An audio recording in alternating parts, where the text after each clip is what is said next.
মানুষ ভালো মন্দ কোনো কিছু দেখে না। যদি অত কাজ মাথা আমার না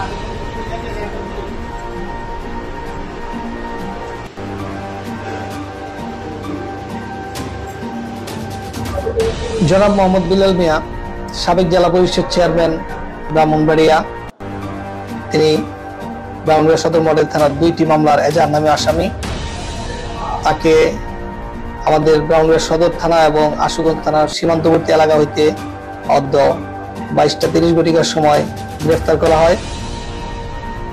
তাকে আপাতত থানা হাজতে রাখা হয়েছে। আগামীকাল তাকে পুলিশ পাহারা বিজ্ঞ আদালতে সুপর্দ করা হইবে।